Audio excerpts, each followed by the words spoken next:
JOC 呼叫索恩博士，阿尔法7区报告，编号734，幻影再次突破声障围栏，轨迹指向旧城废墟。爱丽丝·索恩博士的耳机里传来联合行动中心冷静无波的女声，她调出全息地图，一个闪烁的红点正在代表危险区的深红色区域边缘移动，那是幻影，一只成年雄性洛基山狼。也是城中最后一只被标记的野生狼。爱丽丝·索恩博士是联邦跨部门生态协调小组的资深野外特工，她的工作是管理这些遇险动物。那个古老而精确的词汇，形容这些既非家养，已非完全野生，生活在人类缝隙中的生灵。在这个被称为新制式的时代，从今的人类史以其以不可逆转的改造力催生了那么多这样的存在。他启动了他的电动全地形车，几乎无声地划过汇流成由玻璃和再生钢材建造的摩天楼群。下方是被称为绿脉的生态走廊网络脉，它们像绿色的血管一样连接着城市周边的国家森林和几个大型州立公园。根据詹斯满报告提出的核心走廊捕食者战略，这些绿脉是城市的生命线，允许动物在破碎化的栖息地间迁徙。但幻影显然不满足于官方划定的路线，它一次又一次地闯入被人类遗弃、充满未知风险的旧城废墟。他又在寻找它了。爱丽丝·索恩博士心想，联合行动中心的数据库显示，幻影的伴侣，一只被标记为露娜的母狼，在3年前一次旧城毒素6事件中失踪，官方记录为自然消亡，但幻影似乎从未接受过这个结论。他的行为一次又一次地挑战着人类对于野生的定义。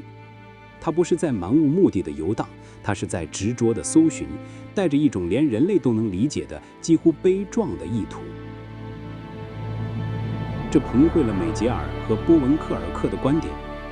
动物是具有能动性的主体，它们拥有记忆、意图，甚至会进行跨越物种的沟通尝试。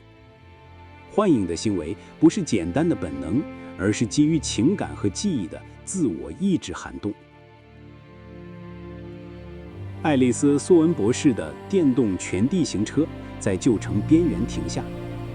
这里曾经是21世纪的繁华都市，已经被漫生的植物和缓慢锈蚀的钢铁吞没。空气中弥漫着潮湿的泥土和金属氧化的味道。他戴上了增强现实眼镜，生命信号扫描启动。他找到了它。在一座垮塌了一半的高架墩下，幻影伫立着，仰头望向桥墩上方的一个废弃的观测器射头。他的姿态不是戒备，而是一种期待。爱丽丝·索恩博士没有靠近，他只是从工具包里取出一个巴掌大的设备——跨物种声波翻译器的原型机。这是局里一个激进派科学家小组的成果，试图破译并模拟动物表达中的情感基频。他将设备对准幻影，一阵低沉的带着颤音的狼嚎被设备捕捉。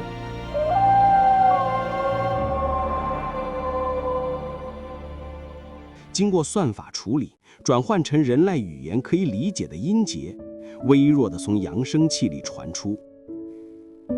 在哪里？回应。断续模糊，但其中的哀伤和呼唤之意清晰可辨。爱丽丝·索恩博士感到胸口一阵紧缩，他想起了多伦森和金里卡的动物之城理论，他们将狼这样的无野懂之的视为拥有主权的共同体成员，人类和他们的关系应如国与国之间，尊重他们的自治权。而此刻，他的城市，他的同胞正在一种傲慢的保护之名剥夺着幻影追寻真相的主权。他没有发射麻醉标，也没有启动声波驱散器，他只是通过翻译器播放了一段预录制的混合着安抚与警示意味的低频安波。这是马丁·德伦森的论文中提到的栅栏作为沟通设备的理念的延伸。边界不应只是物理的阻隔，更应是一种信息的传递，是平行主权之间达成理解的尝试。幻影转过头，深邃的琥珀色眼睛看了爱丽丝·索恩博士一眼，那眼神中没有恐惧，也没有攻击性，只有一种穿透性的审视。然后他转身，悄无声息地没入了废墟的阴影中。红点在联合行动中心的地图上停止了谋动，停在了缓冲区，危机暂时解除。但爱丽丝·索恩博士知道，真正的危机从未解除。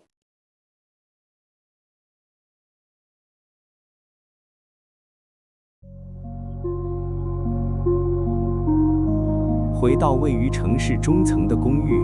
爱丽丝·索恩博士疲惫地脱下制服。她的窗外是灯火通明的都市夜景，飞行器像萤火虫一样在楼宇间穿梭，全息广告牌投射着与自然和谐共生的标语。这就是卡斯卡迪亚汇流城，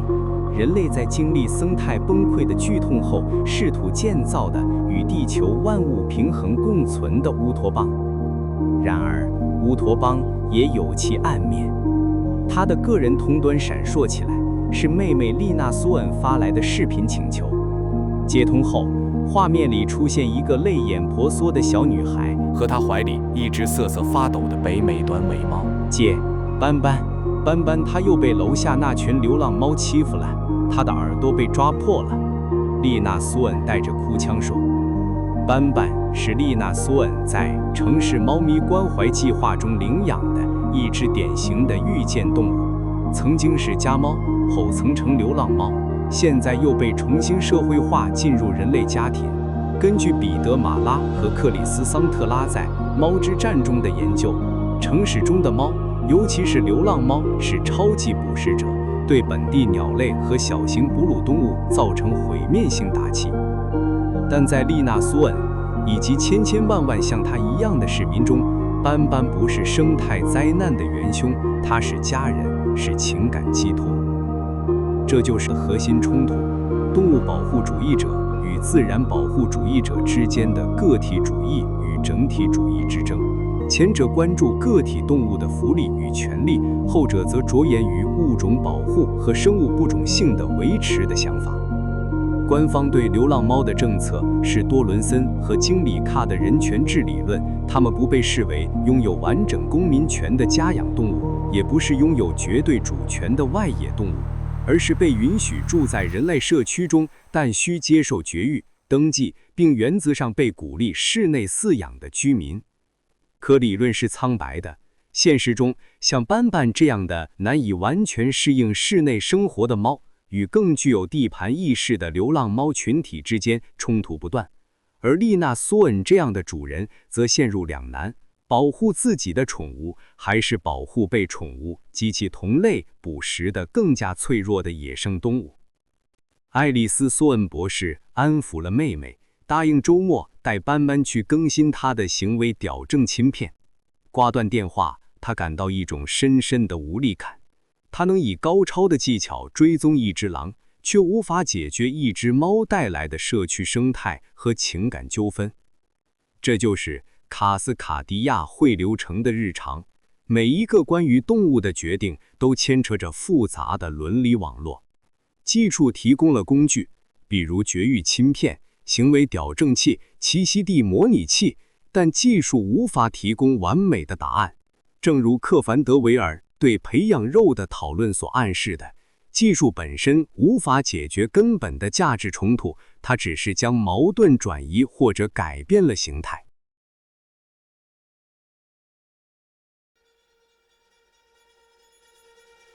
第二天，爱丽丝·索尔博士被指派了一项新任务，调查一起异常的城市乌鸦行为。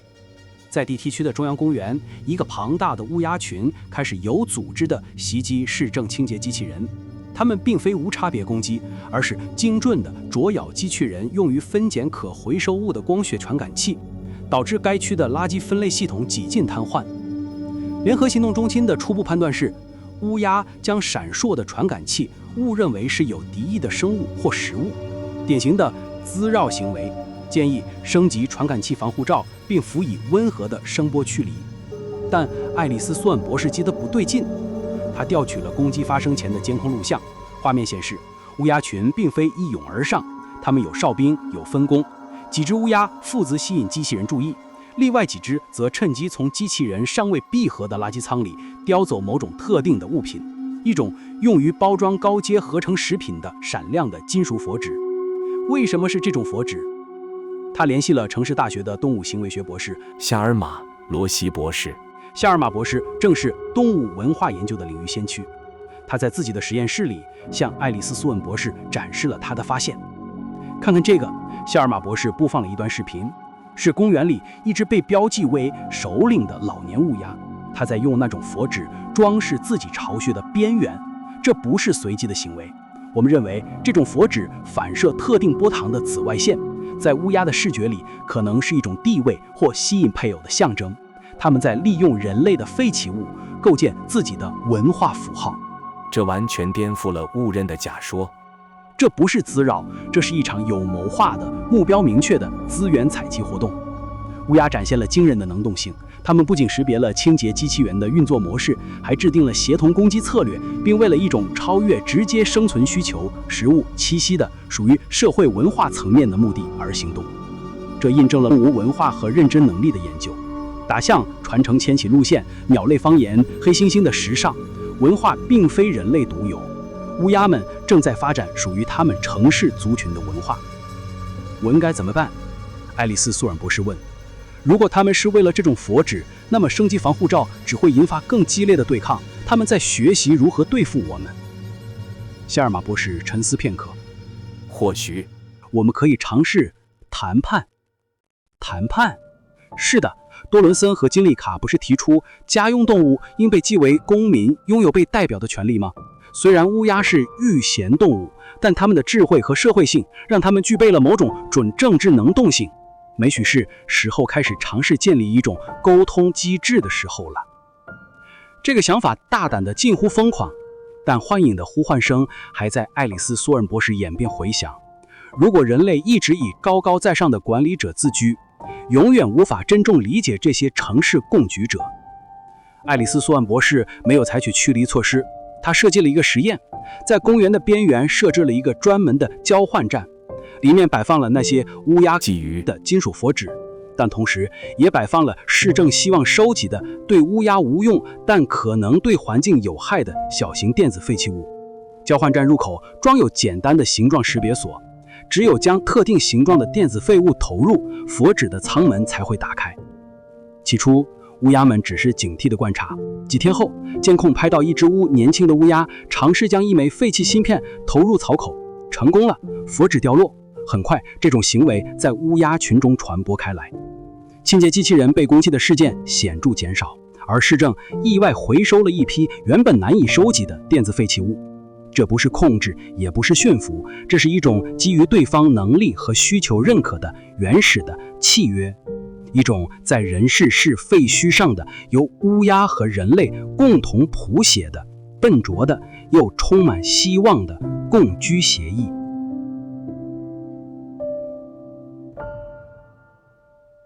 幻影的警报再次响起，这一次他深入旧城的核心禁区曾经的化学研究所，那里的辐射和毒素水平对任何生命都是致命的。爱丽丝·索安博士知道不能再犹豫了，他必须阻止它。这不是为了维护城市的规则，而是为了幻影自身的生存。他带着重型防护装备和强效镇静剂深入禁区，这里的建筑扭曲变形，空气中漂浮着肉眼可见的尘埃。生命信号扫描仪上的红点在一个半地下的实验室门口闪烁。他小心翼翼地靠近，通过破碎的观察窗，他看到了令他心脏停跳的一幕。幻影站在那里，他的面前是一具被防辐射布半掩盖着的早已僵化的狼的骸骨。骸骨的颈圈上挂着一个锈蚀但依稀可辨的追踪器，编号卢娜。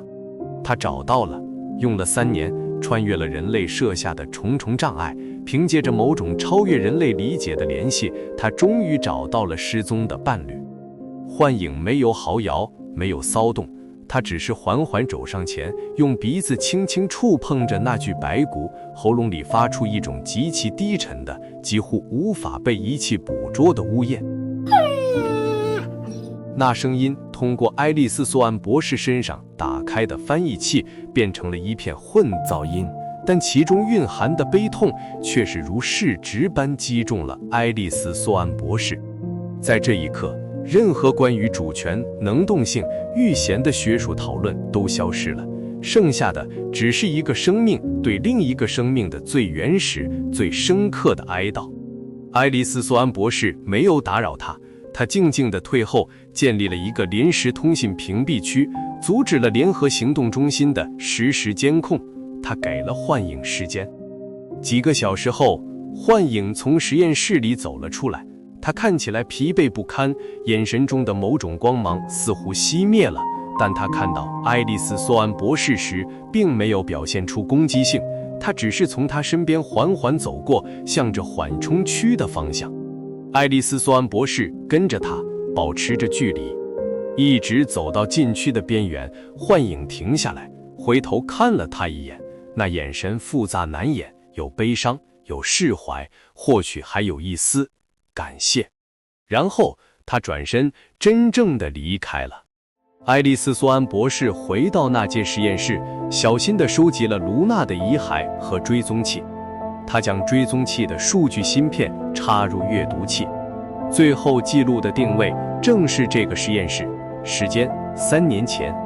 但是除此之外，还有一段短暂激活的生物信号记录，是在卢娜死亡之后，她当时已经怀孕。一个生命在追寻另一个生命的过程中，也完成了对自身过往的确认和告别。这不仅仅是能动性，这是野性之心在人类世废墟上奏响的一曲悲壮挽歌。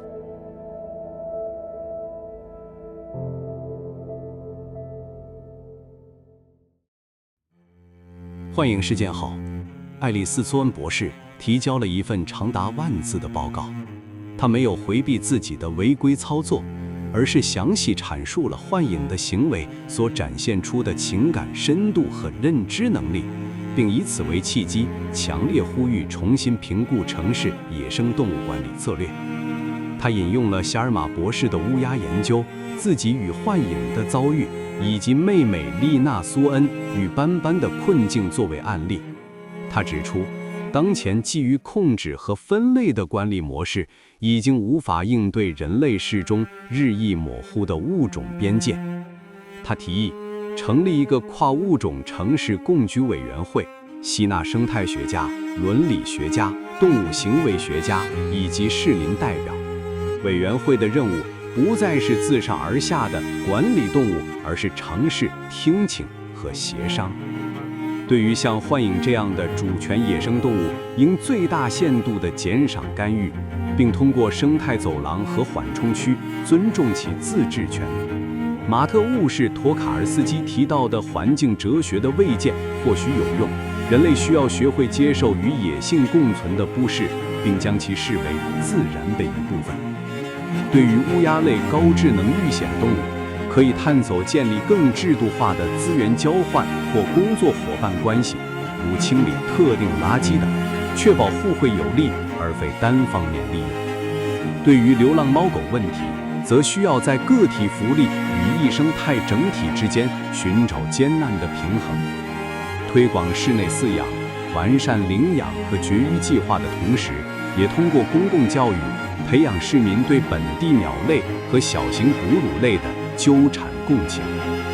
他的报告在市政厅里引发了激烈争论，保守派抨击其为不切实际的浪漫幻想，将导致城市秩序崩溃。但越来越多的人，尤其是年轻一代，开始认同他的观点。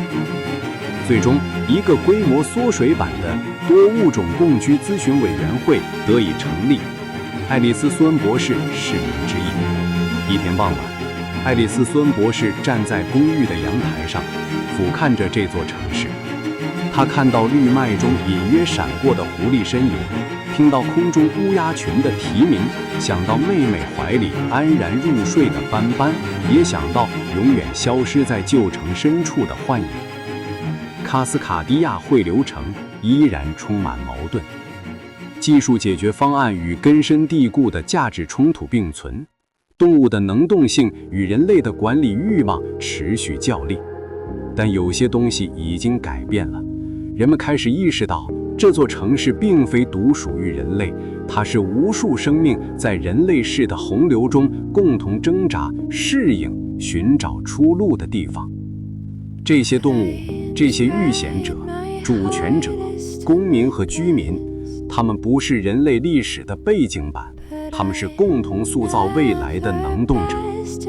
人类无法也不应再独自决定这座城市的未来，未来的图景必须在与这些中间生灵的持续对话、摩擦、妥协和偶尔的共鸣中共同绘制。爱丽丝·苏恩博士深吸一口气，空气中混杂着薄草的清新和都市的微尘。他听到远方传来一声模糊的狼嚎，或许是幻影，或许是风的错觉，但那声音像一道划破夜空的闪电，提醒着他，在这座充满回音的城市里，每一个声音都渴望被听见。